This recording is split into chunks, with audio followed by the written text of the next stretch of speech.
Reality therapy postulates that there are 5 inborn needs: love and belonging, power, freedom, fun, and survival, and proposes that every behavior we exhibit is an attempt to have these needs met.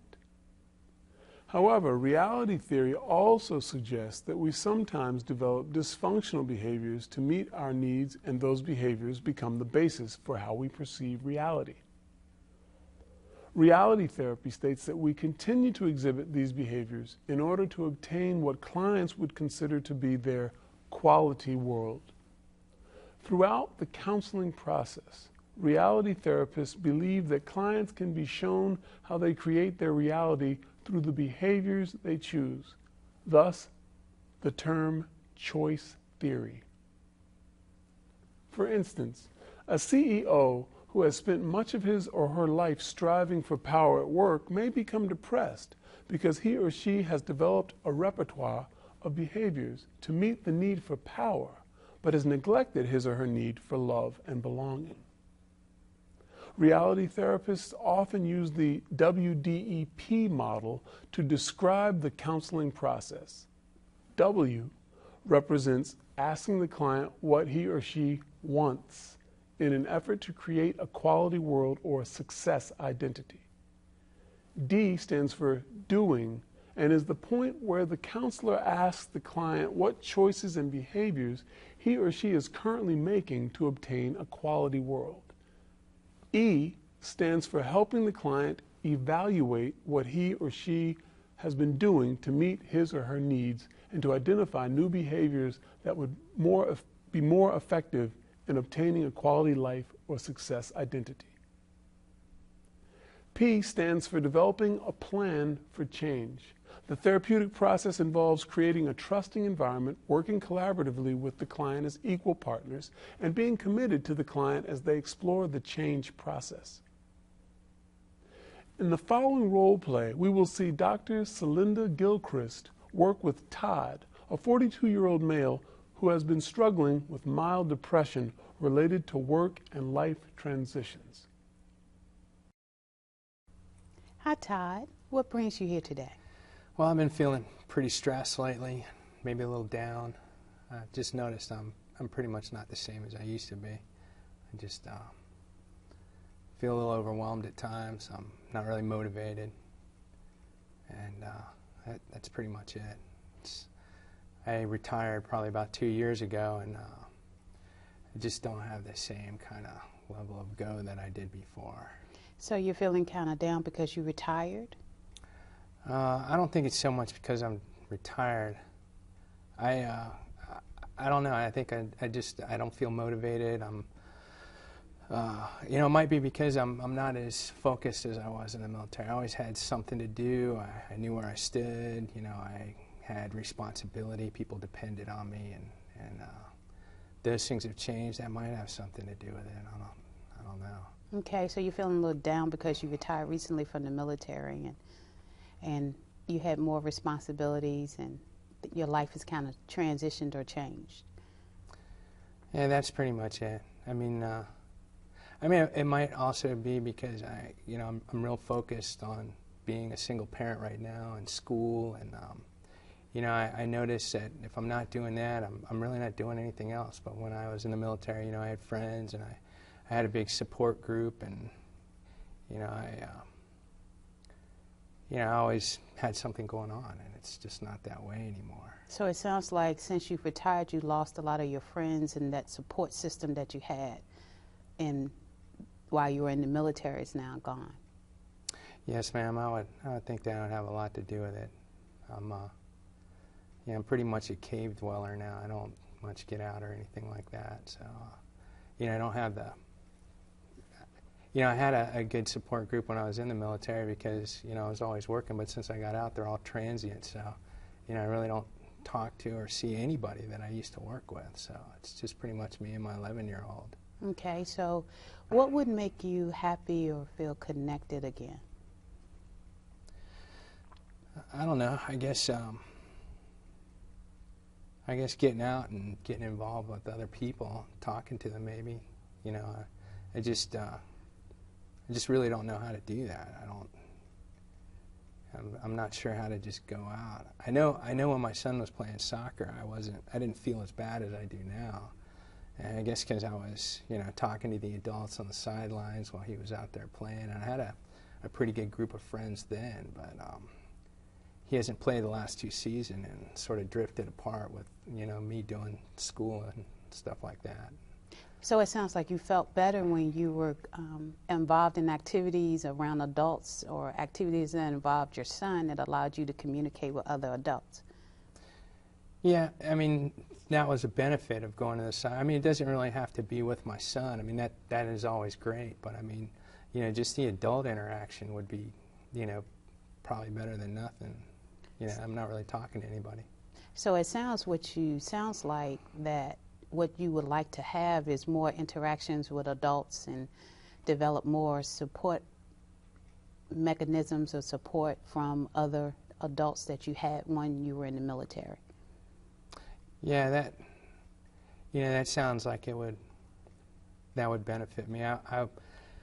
I think this all started occurring to me when I like threw out my back, and I realized that I don't have the option to be off or have a sick day, or I'm a full-time parent now, and I have to go to school. I can't miss classes or exams or anything, and it occurred to me I don't have anybody to call, to step in. Okay, so what would you want? What would make you happy? What would support look like outside of the military?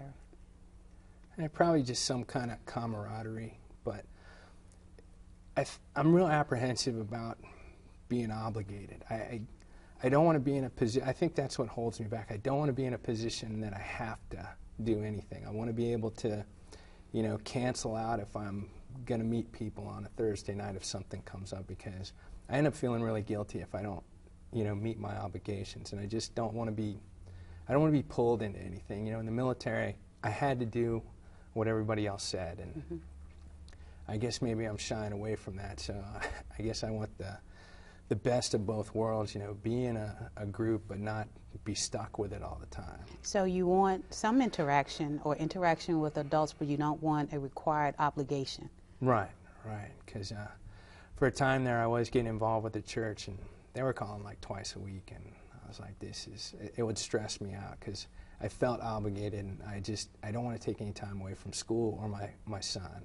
Okay. And that is, most important to me. Okay, so we're going to look for maybe activities or look for something that will allow you to interact with other adults and increase your social circle, but no time restraint, no time obligation. Yeah, that would be the ultimate, because like I said, that I end up just severing ties if it becomes too overwhelming. I don't want to have that stress either, so I'd like to have some kind of adult interaction that I'm not, I don't feel required to attend. So what are you doing to get that adult interaction? Well, I'm busy in school right now, and my son has a lot of school projects. So. Outside of school? Well, I guess if I'm outside of school, I'm pretty much focused on my son and doing stuff with him right now. You kind of mentioned before that you're a cave dweller. What does that mean? I guess I really don't go out unless I have to go somewhere, like to the store or to school or, anything like that. I guess I'm either inside unless I'm, go to the gym or something like that. I don't really much get out. So you're kind of choosing to kind of stay in your cave. Oh, it's not a choice. I don't have anything else to do. I'm not making that choice. It's just there's nothing else out there. Okay, but if staying in your cave, is that getting you what you want with increasing your friends? No, I guess not. I guess I'm really not creating opportunities to meet people. So we really have to kind of possibly look at other ways to develop more of a support circle for you. Yeah, that would be good. As long as, like I said, I'm very, I guess, paranoid about getting pulled into something and being stuck. I just don't, I have to go to school 3 nights a week, and I don't want to have the other 4 nights of the week obligated to something. Yeah. Okay, so what are some ways you think you could go and meet people or some activities. You could try some groups, military groups, single parent activities, church groups. Are there some activities out there or places you could investigate? I guess I could probably do a web search for local, kind of things. Mm-hmm. I mean, I know you could probably just type in Virginia Beach activities or something, and I could probably find all kinds of stuff. I could look into that. Okay. I mean, there might even be some single-parent type groups or something like that. I don't know. I never thought of that before. Mm-hmm. Okay, so you can go on the internet and search for some activities in this area. Would it have to be an activity involving your son? No. Okay. No. I mean, we do things together, but, with adults, it doesn't have to involve him. Okay, so we can, one plan that we can do, we can actually go on, you can search the internet and look for activities or clubs that you may be interested in that will help you increase your social circle and introduce you to other people. Are there other things that you could possibly do?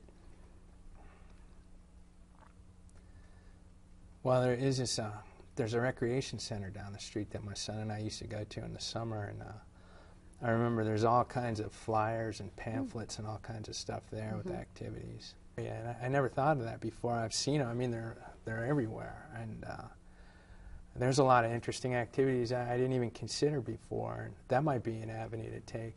That's a great idea. And so now we have two activities that we can really do to kind of increase your social circle. Right. We can actually search the internet, as well as go to the community center and see what flyers and activities are available for people living in your area. Yes, ma'am. Yes, ma'am. That sounds like a great idea. Okay, and so hopefully we can move you out and actually allow you to be happy and content again. Not live in the cave anymore. Not live in the cave anymore. Yes, ma'am. That sounds good. Well, thank you for coming in. Thank you, doctor. I appreciate your help. You're welcome. Well, Slinda, that was excellent. I was really impressed with how you worked with Todd. As I was watching you work with Todd, I was noticing that how important it was for you to build a relationship with him, and that you were using a lot of empathy and good listening skills. And I guess I was thinking in a way that's kind of similar to Glass's notion of commitment to your client. You really want to connect with your client and feel a sense of commitment to him. Is that some of your thoughts about what was going on? Yes, and I think it's important for you to connect and have the client understand that it's really a partnership. It's a collaborative process that we're working together to help him solve his own issues and really take control over his life, right, so that he can get what he wants out of life and really develop that world that he's seeking to obtain. And reality therapy and as it's called now, choice theory, one of the things that they talk about is he getting his needs met? And I think specifically they talk about needs of love and belonging, power, freedom, fun, and survival. And I guess I was thinking that that's what you're thinking as you're working with him. Is that true? Yes, and I think in the military provided a way for him to get all his needs met. You know, he had the power with the job, and his friends and social system of the military allowed his loving belonging to all those needs to get met. And then once he retired and was placed back into the civilian world, he had to find another way to get those needs met. Right. And so for 20 years, the military kind of provided a end-all. It was a very tight system that he really didn't have to do much because everything was already there for him. Right. And so now he's transitioning into the civilian world where he has to find a way to meet his needs of power as well as belonging, with finding new friends and connecting to the community. So I think that's really the struggle that he's having. How do you get the needs met in a new environment? Right. So then I saw you working with the WDEP system, and it has to do with what does he want to get in terms of getting his needs met, what is he doing, and how does he evaluate what he's doing, and then developing a plan. Is that right? And that's pretty much what we did. You know, I asked him, what did he want? And he really wanted to connect and be happy. And I think the end to that happiness was having social interactions with adults and friends and feeling connected again to the community. And then we kind of went, what are you doing? And he said he was a cave dweller. So he really wasn't doing what he needed to do to get that need met. And we kind of evaluated this. So being a cave dweller, is that actually giving you meeting you, helping you meet your needs. And then we developed a plan, and that plan was to, go on the internet and begin to look for social activities that will allow him to kind of increase his social interaction. So that's kind of how you take a client through that process and help them to figure out what they want, evaluate, see what they're doing, evaluate it, and then develop a plan. Right. And you did a wonderful job at that. And I guess I'm wondering what happens next. Next time he comes to see you, where does this lead to? Well, we come back and we really evaluate the plan. Did he find activities on the internet? Did he find activities going to the community center? And then we'll begin to go to next steps. So we've completed the first part. What would be the next step of the plan? So it's constantly evaluating the plan to hopefully get him to his end goal. Right.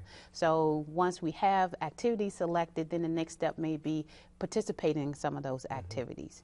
And then hopefully he will begin to increase his social network and begin to get his needs met.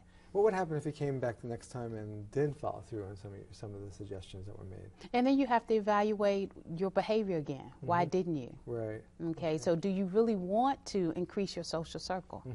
Okay. Maybe that's not really what you want. Okay. So it's that process of showing that you're committed to him, you're going to stay there with him, but reevaluate maybe what he wants. Yeah, and choosing. This is a choice.